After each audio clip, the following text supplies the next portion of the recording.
But then I've got this weird thing that I don't look at myself as brown. Viraj, you are. I know, but as a kid, I remember, my dad told me. Came home from I went to an all-white school, all British school.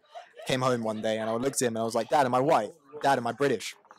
And he put me in front of a mirror and was like, look at the color of your skin. You are not that. And I was like, I don't understand. And he goes, look, you're brown, you're Indian, you're of South Asian heritage. And I don't know, I can't really resonate always with, or kind of, oh, Jesus, man, we're going down this resonation path. Can't always resonate with South Asians and South Asian culture, but then sometimes I can. Oh. It's just this, maybe it's because I've grown up in an area where there aren't a lot. It would be nice to see people on TV that look like me. I had something like that. So when I was in primary school, it was predominantly English, and I used to feel embarrassed for not being English. I felt ashamed. Yes, I genuinely felt ashamed.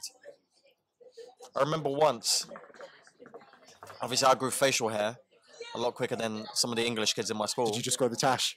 And I started obsessively shaving, and I was cutting my skin because my skin wasn't ready to start shaving yet, and I was cutting my skin, basically really harming myself just so I could fit in.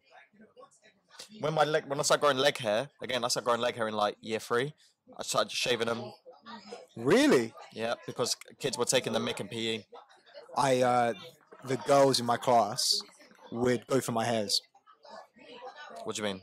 So like in year 3, 4, 5, I think, I remember, or maybe about year 7, I always used to have really hairy legs. Right. And like to take the mick in PE, I'd wear shorts.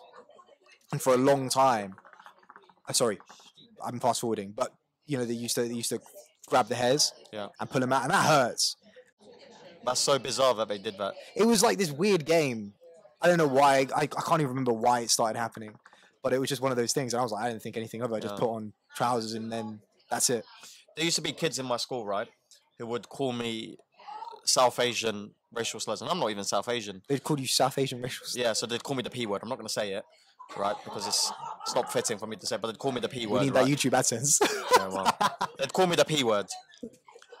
And at the time, I didn't even know what racism was, so I just thought they were mistaken. So I'd be like, no, I'm not that. I'm Turkish. Exactly the same. And they didn't care. And they were 9 years old, Viraj. 9-year-olds aren't just racist by accident. They're hearing that word at home and they're bringing it into school. And I've seen some of those kids. What did you do? I just was a victim. I didn't do anything. I only started fighting back in secondary school and then I started getting in trouble. Do you want to talk about those troubles? Legally, I'm not.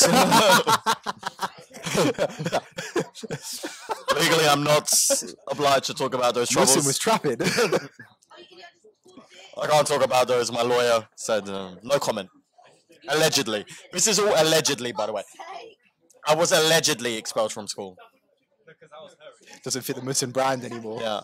I was allegedly put in a correctional facility for a year. I was allegedly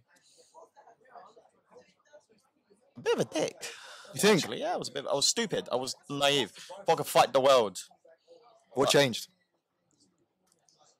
I realised that people's opinions didn't mean fuck all. At what point? At what point did you realise that?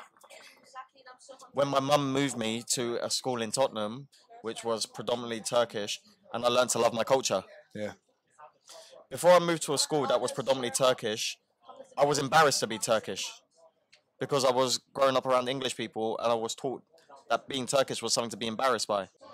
But yeah, so that's what happened. I went to a secondary school in Tottenham and that was really a game changer for me. I love your jokes about Tottenham. They're the best.